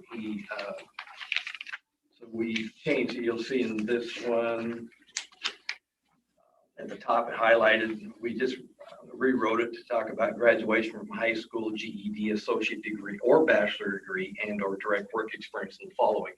Right. Basically says the same thing. His concern was if the first thing you read is bachelor's degree and experience, then people will opt out and not apply. And I'm not sure this position requires a 4-year degree. If someone brings one with them, that's great, but I'm not sure it's a non-exempt position. It's a required. It has been in the past, but I don't think it needs to be. And if they have experience and a combination of experience and education, they should be able to apply. Okay. Actually, I had no problem with that change. So all of the changes proposed by the two commissioners, Mr. Chair, are highlighted in yellow. As I said in the email I sent out with it, basically what I did was took the current job description and changed the tone and moved it away from enforcement to compliance, which is what I've been overhearing the commissioners talk about, with a increased focus on education, mediation, collaboration, and voluntary compliance. So those were the elements that I added to in the first draft.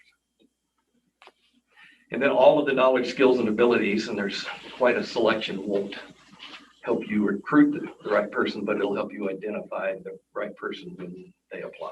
It's just to give people applying guidance, and that's the standards you'll hold an applicant to. So, to meet your approval, we would ask for approval on the revised job description and verbal approval to post the position, and we'll come back next week with a revised org chart and a resolution, and then I'll have Jen talk about the financial piece of this. Okay. Nope, I'm good, and I would say I shared.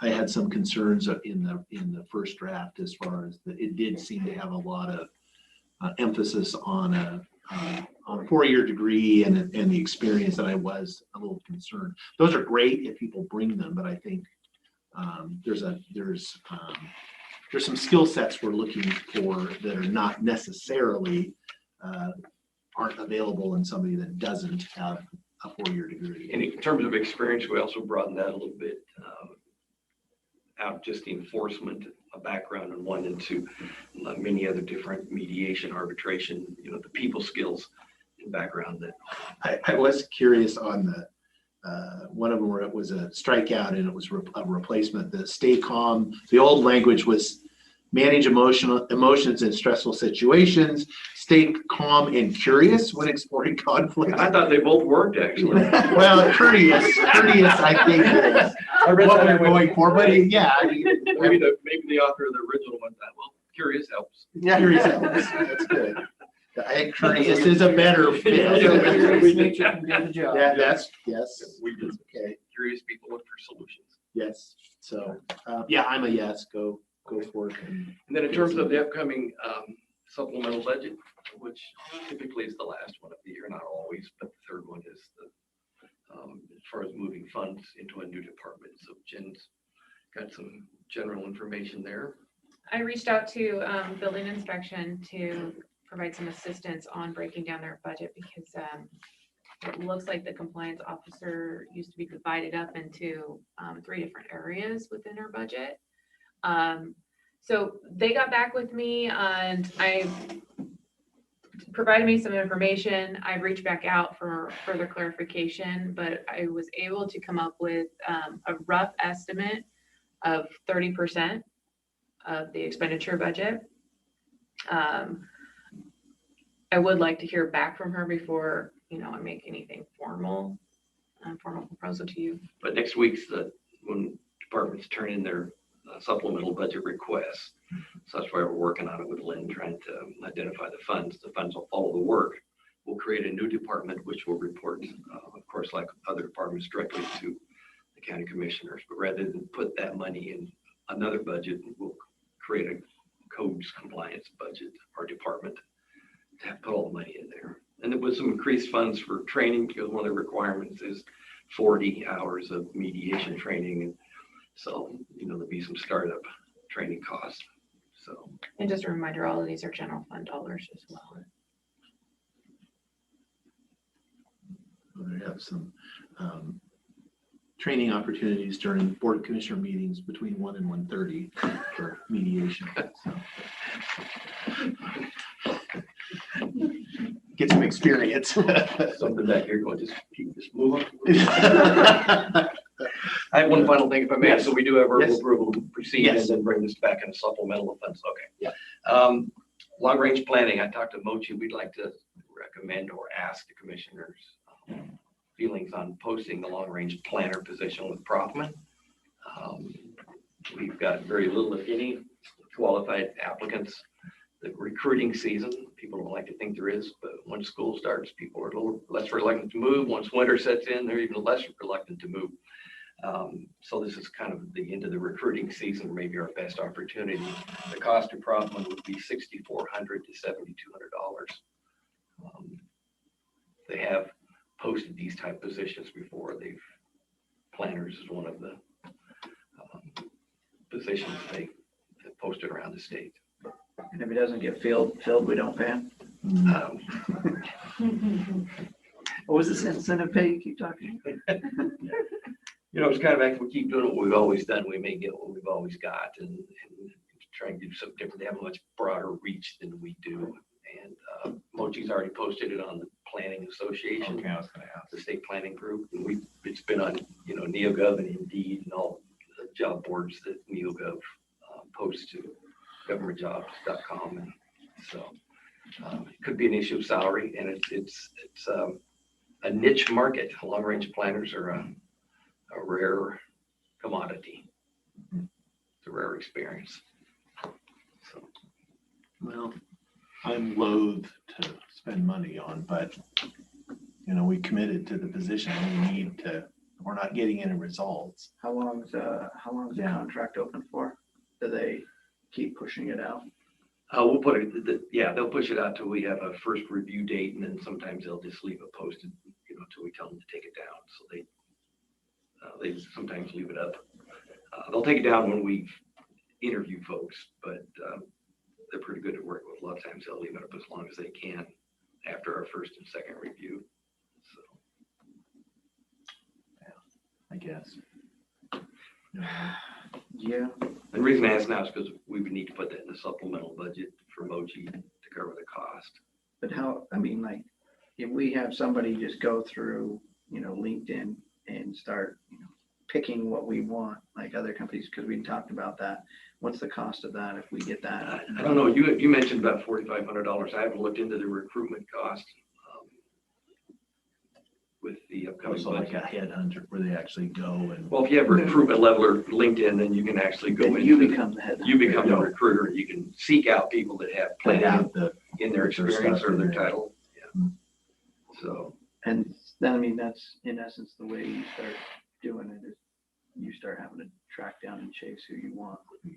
Which is what you'd hope that, for $6,400, what Prothman is doing is Right. they're direct emailing people, hey, you have these experiences. Have you thought about Klickitat County? yeah, they told me once they have about 6,000 people in their email listserv throughout the Northwest. So Okay. And we could add that, it's just not necessarily the right budget year, maybe to add that kind of expense, but I can look into it and see what the cost is to get the recruiting level of LinkedIn. I mean, we're gonna have harder and harder times. Yeah, I agree. All right, that Okay. concludes our, thank you, Commissioner. All right. Thank you. Chairman, Yes. I did reach out to Leslie Naramore and she's not available, but I believe that their housing director may be calling in and that was my call. Where they could answer any questions. Good. Okay. So we are now in our agenda. This is a follow-up discussion regarding the hotel leasing and rapid rehousing funding opportunity through the Department of Commerce. And so do we see if she's on? I don't see her. Do we have anybody from WAGAP on the Zoom call? They're going to answer questions. That's really unfortunate. You didn't have a chance to. I looked through but I did not watch the Zoom last week. So, with just Dan and I here, it was a discussion on whether we want to create our own program or whether we want to just transfer these to WAGAP like we do with all the others. Right. And, of course, it's my idea is like, if that's what they're due, that is within their wheelhouse, that's what they're good at. Why would we create something for a 15% overhead? Right. We don't have anybody on staff that, we'd have to bring on somebody to manage a program like that. It makes no sense. And then the question that Dan asked was, well, where would these potential hotels be? And so WAGAP said they work with somebody in Skamania County, one of the hotels down there, and one in Goldendale that they've worked with in the past. They've never worked with anything in White Salmon. They do work with a hotel in Hood River, but I don't know if any of these dollars could be used in Hood River to house people from the Washington side. So that was one of my questions. And then the question I asked this morning, it's about $135,000 that we get through the recording fees that could be used for this. And then there is an entire, rules, regulations on who can be housed, how long they can be housed, what they can, what's available. And it sounds like the state's got it pretty well figured out on what their expectations are for these dollars. The one that I kept asking about is the hotels, it talks about renovation and fixing. And I think what that comes down to is in essence, if you house a homeless person in one of these hotels and they do more damage to the hotel than a regular resident is available, then it starts a process where the hotel can be reimbursed for the replacement of all that. So it's not like you just pay for, and then they have an entire audit team or something that comes in to ensure that damage was real and did occur. Dan asked the question last week, is this like, if we build it, will they come? And Leslie's answer was, everything that we do is primarily, it's all for locals that are experiencing temporary homelessness. Okay. So that's how I recall everything going, but my memory's not so great this week. Okay. Well, I had gone through, because I did get the funding overview, and it had what was eligible, and which is all consistent with what you said as far as the leasing. And I took the hotel leasing as far as the repair was more like, because it says beyond normal, just wear and tear. I suspect that is more of a thing that's used in larger jurisdictions where they actually do go and, because we've seen jurisdictions that in bigger cities where they just rent the whole facility. King County bought one. Yeah, King County bought one, which I don't know if you can actually buy something with this, but I don't think so. But they have, yeah, you're right, they did that. Because I know early on this was a different program, but when we were doing we were looking for quarantine facilities early in the pandemic where we had to identify we were looking for was that we would just use hotel rooms. but none of the area, the only offer we had was from one place locally, but then they expected us to basically go and rehab the facility after the quarantine was over, because they felt like their brand would be so damaged by having housed quarantine folks so I suspect that's what this is for too. The same kind of thing is that they, because generally my understanding, WAGAP, how they work now, it's a unit by unit, room by room. They're not, as you said, they work with a couple different partners. I'm not sure who they are in Goldendale, who they are currently using. I would assume if we pass this through them, that they would just use their existing contacts and relationships. And I don't think we would see much of a difference here as far as from what's already going on.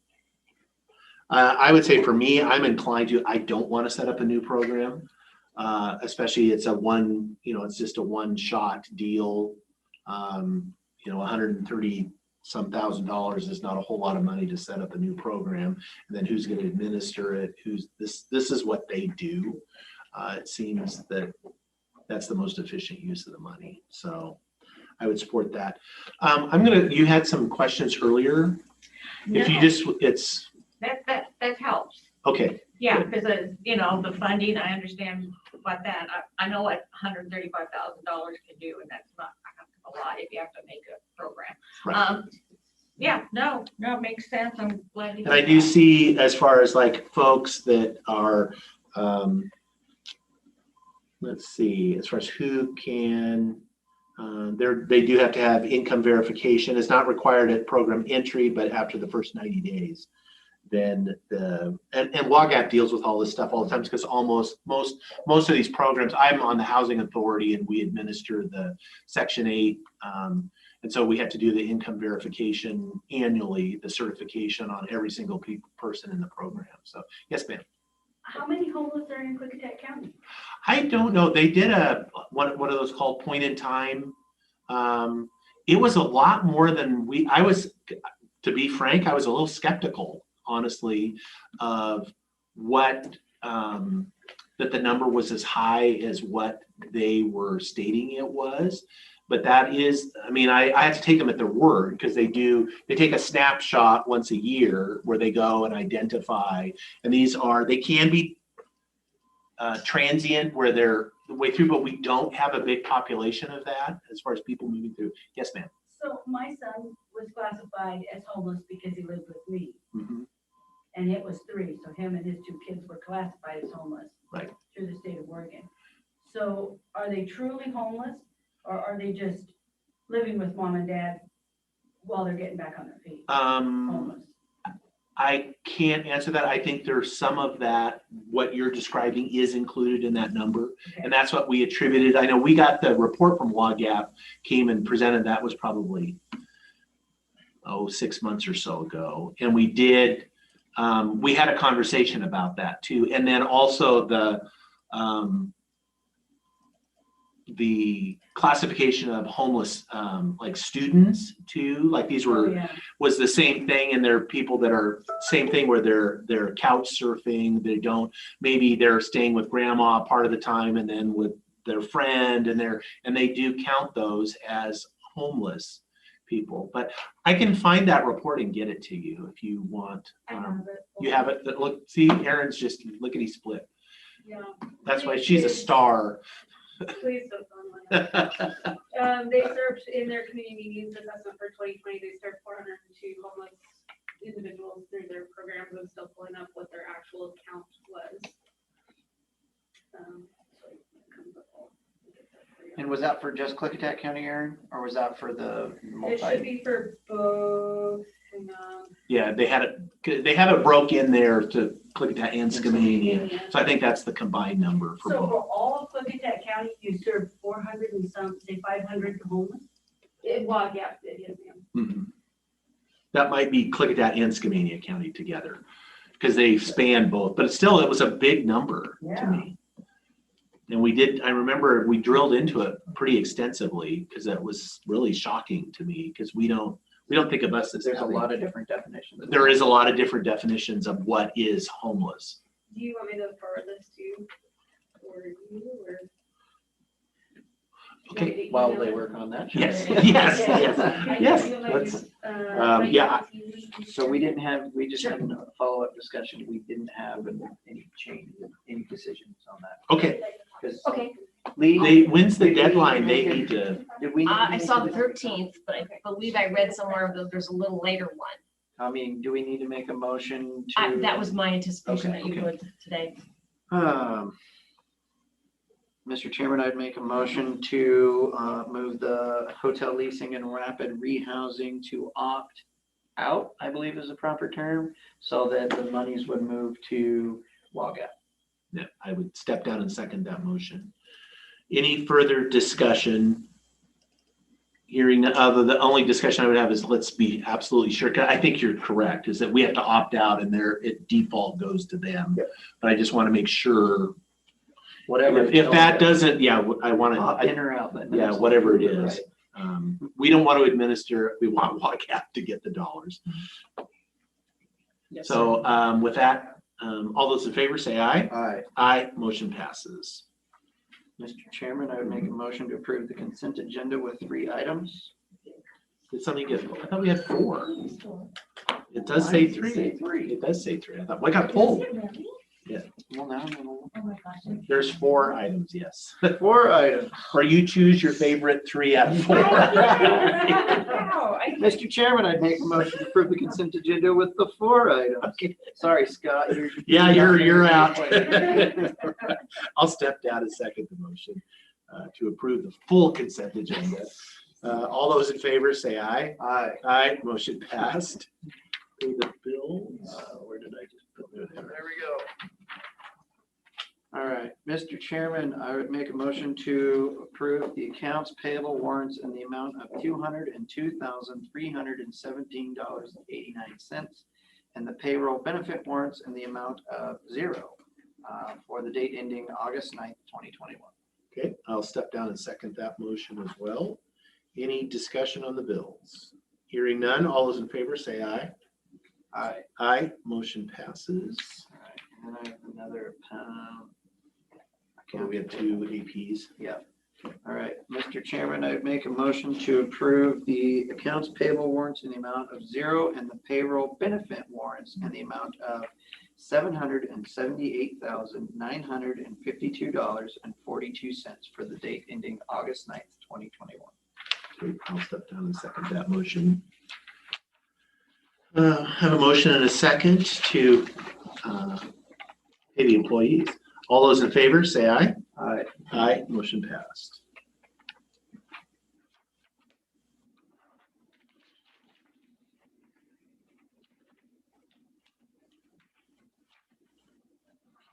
Brings us to board pending. We're running a little ahead. I'm going to go ahead and, if Aaron, I see you're here, if you want to give us, since we're a little ahead of our 2:05 that we had kind of advertised for second public comment period. So you got a good 10 minutes if you want, or more if you won't need it. I hope not, but you never know. We'll see. You got Rob to run over here, so. He's nervous about what I'm about to say. No, not really. No, I just want to stop by and do a quick update about COVID. I think we all knew that fall could be a little sketchy. I think we were getting prepared. There was, I'm fairly certain, no healthcare entity that was prepared for it to get this bad this fast. Caught pretty much everyone off guard. We're in a county of 39.2% of our population is fully vaccinated. I've moved away from quoting the different age groups because at this point it doesn't matter. There are, everyone at this point is vulnerable. We're seeing breakthrough cases. We'd seen one and then it was a couple weeks and then we saw 2 and I think we've seen at least 3 or 4, if not 5 this week already. The state numbers are as high as up to 20% of cases at this point in the vaccine. There is a 20% breakthrough rate in vaccinated individuals. Vaccines have completely fallen off the board. We're giving about 100 countywide every week. We need people to get vaccinated. We have fair coming up.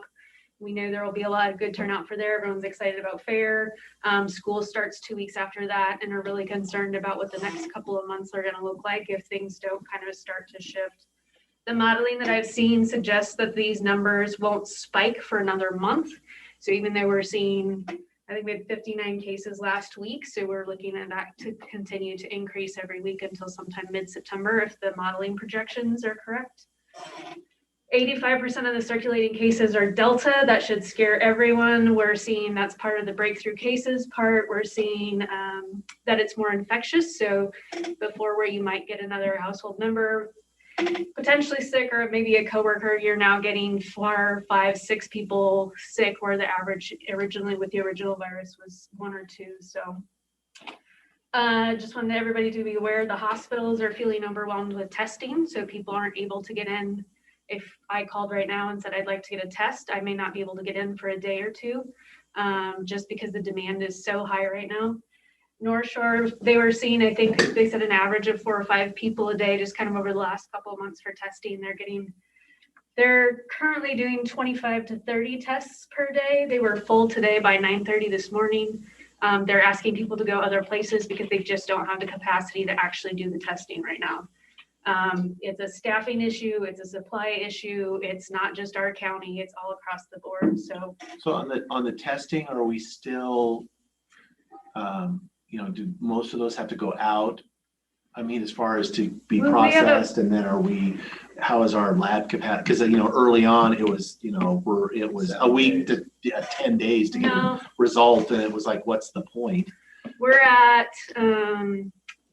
all of the facilities have a pretty good mix. So they have the rapid test, so you could get the results potentially right then, or they have the send out tests, which are taking 1 to 2 days to get back. So there's a pretty quick turnaround for the cases. So Aaron, do you see these people testing because they're afraid they have it primarily, or is it They're because they want to symptomatic. go somewhere else? They're symptomatic, and I'll be honest, my understanding is that the clinics are triaging people and they are not putting travel at the top of their list.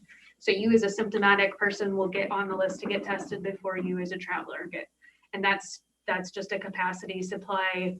That's where we're at. We have a lot of disease in the community, and I'm worried more hard decisions are going to have to be made in healthcare as a community. There are issues in both hospitals getting patients transferred out. And it's not just because it's a COVID patient. It's if you have a heart attack, there is a shortage of hospital beds in this state. One of the providers at Skyline called 10 different hospitals to get, I think it was stroke, out. I've heard people of getting flown to Spokane, Bend, Boise. You have, like, in a trauma scenario, they want you to get to definitive care within an hour. It's taking us more than an hour to find somewhere to send you. And that really impacts your potential outcomes and how well you do in the long term. So it's not just about COVID, it's about how full our hospitals are, and potentially any other issue that you have that's serious may be impacted because of what's happening with our beds being full. And by full, I mean, we just don't have as many because we don't have as much staff, and that's across the state, not specific to this county. So the governor did recommend masks in indoor settings last week. So we've been encouraging people to do that, mostly because of how infectious Delta is, and mostly because of the numbers of cases that we're seeing roll through every day. We know that it's being transmitted out in the community. We've had quite a few people tell us they legitimately do not know where they got it from. They do not know someone that's positive. No one in their circles is sick or testing positive as well. I mean, you could argue that one either way, but there's enough people that have said that makes me think that the community spread and transmissibility is definitely increased. So, So Aaron, with the 20% breakthrough rates, are those equal across the people who've got one vaccine or another, or is some vaccines better than others? Actually, I'm not going to answer because I don't know, with as fast as this breakthrough, the case rate has gone up. I don't know that there's actually data behind that says one way or another. They just know these people are vaccinated, these people have ended up being positive, because it went from a very low percentage to, I think last week they quoted 13%, and this week they're proposing it could be as high as 20%. So it's just definitely going up quickly. So are It's we changing still very seeing fast. though that of the breakthroughs is they tend to be milder? Yep, for not- sure. So there's, Yeah. Had top conversations. 'cause I don't want to lose that in the conversation when we're No, saying, thank you. we need everybody to get vaccinated, but then we're also saying, well, there's all these breakthroughs. Yeah. And so it's kind of, but there's still The a question would huge be, benefit. Yeah. Proportionally, the people who have a vaccine, is it less of them that are being admitted to the hospital? So they're saying that the vaccine is still in the 85% effective against COVID, but 95% effective against hospitalization and death. So having the vaccine makes a huge impact. The people that we've talked to that have been breakthrough cases have said, I am so grateful I had the vaccine because I don't think I would have lived through this if I didn't. They're still symptomatic. They still don't feel good, but they're definitely not as sick as their maybe conditions or otherwise would warrant. So that's been, even though we are seeing the breakthrough cases, we feel like people have not been as sick as the ones that we're talking to that are unvaccinated. The other thing that's very concerning to me and frankly upsetting is within the last week, we've had 2 people under 40 in the hospital. One was in their 30s.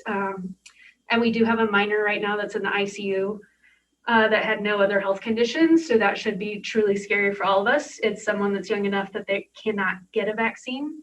Their entire family was vaccinated. So truly being mindful about who you're around and what scenarios you're around in them, because you can truly pass that to anyone. And they're seeing in the South that children are more affected at this point. We're already starting to see younger ages. So if you can't get vaccinated, wear a mask. If you can't wear a mask or get vaccinated, just distance yourself from people where you can. But we're hoping that more people will get vaccinated. So Okay. I know, I feel like a ray of sunshine this week. Yeah. Every week you're It's true. Thanks, Jake. Yes. Oh, and then sorry, one more thing, because that's why Rob's here. I did see the emergency order that got rescinded at the end of June, which ended emergency leave. I'm concerned as a director and then as the public health department as well. With the breakthrough cases, with us seeing an increase in children getting sick, I have some concerns that we could leave a lot of people out to dry. Because we would, if their children are sick and they're out for quarantine, they could be vaccinated and still have to stay home. Like, they've made all the right choices. They're still stuck at home without potentially any coverage for leave. So I just wanted to go on the record and say I had some concerns about that going away. And if you have any questions, Casey can answer them. Is there any way that we can reinstate that without reinstating the emergency, or do we have to reinstate the emergency in order to be able to There is no other way. No, you don't have to. Say, can't we just make it so? I mean, because that was certainly never our intention as far as that folks, that it's, I think when we rescinded, that was in that golden time of Yes. everything was going to be wonderful and we were just moving on back to normal and there were going to be no more impacts. But no, I don't want any employees, especially, we can't know one way or the other, but you could have done everything that you possibly could do and you could still have an impact, and we shouldn't have we don't want to add another. When we ask that staff hardship. work up a resolution for next week, Yeah, that we can. entire board can discuss. Probably what we do is not start over with everybody getting another 80 hours. When you extended it the first time, it was for those who had not used their 80 hours, because the federal law initially was one 80-hour block. Right. And then you extended it to June 30th. It wasn't extended. At that point, it became voluntary on the commissioner's behalf. So unless you're asking us to start over again, we probably just pick it back up where it ended. Yeah, and only continue the emergency paid sick leave, not the extended family leave. Right. That works. That's your purview, but not county employees, but we are seeing employees who don't have that access anymore, and it's becoming a hardship. They've gotten their vaccines, their children are getting sick, now they have to stay home with children, and then that's a big, it's a financial and social impacts for them. So just not wanting that to happen to any of our employees for sure. So. There was a question back here, yes, ma'am. I'm gonna make it worse. Is the death rate on the Delta variant higher or lower with COVID? In the unvaccinated, it is higher, and I can't speak to the specific percentage, but. Okay. And then in this county, we've only had 13, I should not say only, I apologize. We have had 13 deaths in this county. The last one was mid-July. We don't know what variant they had in this county. Our surveillance isn't, like, we can tell you they had COVID, but we can't say it was this variant. But since Delta came out a month or so ago, have we seen an increase in deaths in this county? Not in this county, no. Okay. Weird question, sorry. No, that's totally fine. That's That's a very valid question. a valid statistical question. Yeah, we're just under, I don't know, how many months in this are we? Like 18 or something like that? 127 seems like. Yes. 500 and some days. Millions. Is that what it is? Yeah, okay. I like it. I'm gonna start doing it by the day. I am not. Just pass on that. I mean, our average would be less than one death per month throughout the whole pandemic. Yeah, and one death is one too many. It is absolutely one too many, and I unfortunately see more coming. Okay, well, all right, thank you for that enlightening, frightening, scary. We should be scared. I Should think be, I know, this I'm is like, well, seeing young people in the hospital and in the ICU has been a game changer for me this week. Yeah. I mean, obviously we take that seriously, and that's my job to take it seriously, but the game is changing, and we need to be prepared. but, you know, as we said, any death is one too many, but it's different when you see, you know, an 80-year-old person with underlying in the hospital versus a minor that's otherwise healthy. Yep. That things have changed. The variant is different. Yeah. And it does. Okay, All right, any other thank you. questions? No. I'm gonna go back now. If there's no more good. Open up. Yes, I will now reopen public comment. Before I do that, though, go ahead, Miss Casey. Sorry. We had in the solid waste department, our litter crew supervisor submitted his resignation a few weeks ago. And so I'm here to see if I can get verbal to post this position. It's grade 35, it's non-exempt, and they would post it steps 1 through 3. Fine with me. Yeah. Thank you. Okay. Okay, now I will Sorry. open up public comment, our second public comment. If there's anybody that did not get an opportunity the first time, please raise your hand, unmute yourself.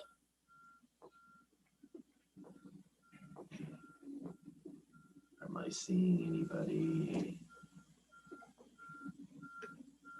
I have a lot of screens to look at, so we're all looking. Just waiting for someone. No. All right. Okay. Well, that's nice. Yeah, that's nice. So I will now close the second public comment period. And that will move us on in, did we have any other board pending before I take the prosecuting attorney? I did have Yes. something for you, commissioners. Yes. Your town hall in Glenwood. Yes.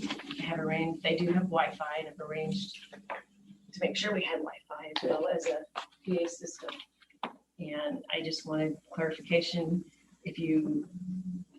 I won't take any video equipment. We can, if you want to Zoom it to allow people if they cannot actually be there in person, or did you just want it to be live?